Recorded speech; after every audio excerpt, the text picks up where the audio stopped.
তো গাইস লড়াই কিন্তু পুরোপুরি জমে উঠেছে বাংলার বক্স অফিসে। Old megastar versus new megastar, মানে আমরা কথা বলছি দেবী চৌধুরী রানী ভার্সেস রঘু ডাকাতের কথা, মানে দেবদা ভার্সেস বুম্বাদা। তো গাইস এই দেবদার মুভি রঘু ডাকাত তো তার 4 দিন কমপ্লিট করে ফেলেছে এবং দেবী চৌধুরী রানী তার 3 দিন কমপ্লিট করে ফেলেছে। তো ডে 3 এবং ডে 4 এই মুভিগুলো কে কত টাকা বক্স অফিস কালেকশন করলো সেটাই বলবো আজকের এই ভিডিওতে। তো ভিডিওটা শুরু করার আগে আপনাদের কাছে আমার একটা রিকোয়েস্ট, আপনি যদি আমার চ্যানেলে ফার্স্ট টাইম হয়ে থাকেন তো প্লিজ চ্যানেলটাকে সাবস্ক্রাইব করে ভিডিওতে একটা লাইক করে দেবেন। তো চলুন ভিডিওটি শুরু করা যায়। তো গাইস ফার্স্ট আমরা যে মুভিটাকে নিয়ে কথা বলবো সেটা হচ্ছে দেবী চৌধুরী রানী মুভিটাকে নিয়ে। তো গাইস এই মুভিটাকে নিয়ে আপনাদেরকে নতুন করে বলার কিছু নেই ভাই, এই মুভিটা আলাদাই খেলা দেখাচ্ছে। মানে এই মুভিটাকে যখন হল প্লাস শো টাইম দেওয়া হচ্ছিল না তখন অনেকেই বলছিল যে এটা বুম্বাদার সাথে অন্যায় হচ্ছে। অন্যায় তো অবশ্যই হচ্ছিল, কিন্তু আমি জানতাম যে বুম্বাদা তার নিজের যোগ্যতায় ঠিক হল প্লাস শো টাইম দখল করে নেয় ভাই। এখন এই মুভিটার কাছে 148টার মতো হল আর 256টার মতো শো আছে ভাই, আর কি চাই। এবং যে হারে হাউসফুল দিচ্ছে বুম্বাদা ভাই, আলাদাই খেলা দেখাচ্ছে। এবং আমি জানতাম যে বুম্বাদার সাথেই কিন্তু দেবদার টক্করটা হবে, কারণ বুম্বাদা অনেকদিন পর মা সপ্তাহে আসছে, কারণ সেটা আমরা ট্রেলার দেখেই বুঝতে পেরেছিলাম দেবী চৌধুরী রানীর। তো ভাই আলাদাই খেলা দেখাচ্ছে এখন বুম্বাদা, এবং বুম্বাদার বেশিরভাগ দর্শক কিন্তু গ্রাম বাংলার, যার কারণে তারা কিন্তু অনলাইন টনলাইন বুঝে না। এই জন্য বুকমাই শোতে কিন্তু টিকিট ট্রেন্ডিংয়ে বুম্বাদা আসতে পারছে না। তবে সেটার কোনো আফসোস নেই, স্পট বুকিং তো মারাত্মক লেভেলের হচ্ছে। জাস্ট আপনারা যেখানে দেবী চৌধুরী রানীর শো চলছে সেখানে গিয়ে একবার ভিজিট করুন, তাহলেই বুঝতে পারবেন। তো বুম্বাদার অডিয়েন্স ভাই একদম হাতে টিকিট কাটবে, মানে অনলাইনে বিশেষ কিছু দেখানোর কোনো প্রয়োজন নেই তাদের। তারা বুম্বাদাকে ঠিক সুপারহিট করিয়ে দেবে মুভিটা, এবং বুম্বাদাকে তারাই স্টার বানিয়েছে। তারা জানে তাদের স্টারকে কীভাবে সম্মান দিতে হবে এবং তাদের মুভিকে কীভাবে এগিয়ে নিয়ে যেতে হবে। তো তারা তাদের কাজটা করছে।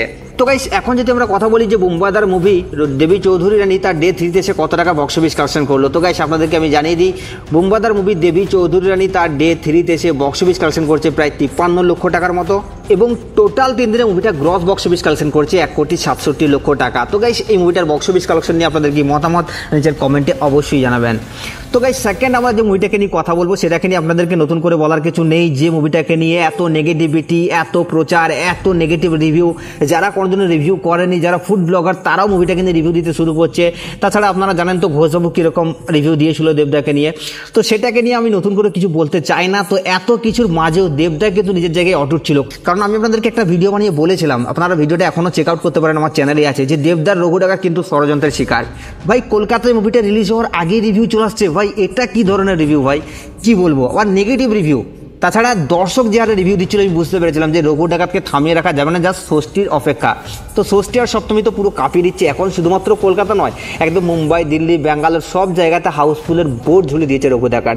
তো এটাকেই বলে একটা মেগাস্টারের পাওয়ার। তো দেবদাকে ভাই থামিয়ে রাখা যাবে না, দেবদা ভাই একটা আলাদা জিনিস। তো খাদান যে আবার কী লেভেলের হতে চলেছে, মানে খাদান 2 এর কথা বলছি, সেটা আপনারা ধারণাও করতে পারবেন না।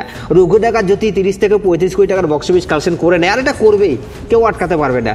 তো অলরেডি ভাই খাদান 2 যে কী লেভেলের সিনেমা হতে চলেছে জাস্ট আপনারা প্রেডিকশন করুন কী লেভেলের ধামাকা আসতে যাচ্ছে। তো অলরেডি দেবদার যে আইডিয়া সেটা তো কাজে লাগিয়ে দিয়েছে, রঘু ডাকাতের সাথে প্রজাপতি 2 এর টিজার অ্যাটাচ করে দিয়েছে। তাছাড়া আবার দেবদা হল ভিজিট করা শুরু করে দিয়েছে। তো দেবদাকে থামানো মুশকিল ভাই, এই মানুষটা একটা আলাদাই মনের মধ্যে, মানে প্রত্যেকটা দর্শকের মধ্যেই মানুষটার একটা আলাদাই ভালোবাসা আছে, আবেগ আছে। তো মানুষটা কখনো নেগেটিভিটি করে না। তো যাই হোক এখন কথা হলো যে দেবদার মুভি রঘু ডাকাত তার ডে 4 এসে কত টাকা বক্স অফিস কালেকশন করলো। তো গাইস আপনাদেরকে জানিয়ে দিই দেবদার মুভি রঘু ডাকাত তার ডে 4 এসে বক্স অফিস কালেকশন করছে প্রায় 1,35,00,000 টাকার মতো, এবং টোটাল 4 দিনে মুভিটা গ্রস বক্স অফিস কালেকশন করছে ভাই রে ভাই 4,57,00,000 টাকা। তো গাইস অলরেডি বাজেটের যে হাফ সেটা রিকভারি করে নিয়েছে, এবং এই গত 2 দিনে অলরেডি বাজেটটাকে রিকভারি করেই নেবে। তো গাইস এই দুটো মুভির বক্স অফিস কালেকশন নিয়ে আপনাদের কি মতামত আপনারা নিচের কমেন্টে অবশ্যই জানাবেন। তবে আমি চাই দেবী চৌধুরী রানীর সাথে রঘু ডাকাতের একটা বিরাট টক্কর হোক। তো আপনাদের কি মতামত সেটাও কিন্তু নিচের কমেন্টে জানাতে ভুলবেন না। সাবস্ক্রাইব করে দাও নেক্সট ভিডিওর জন্য।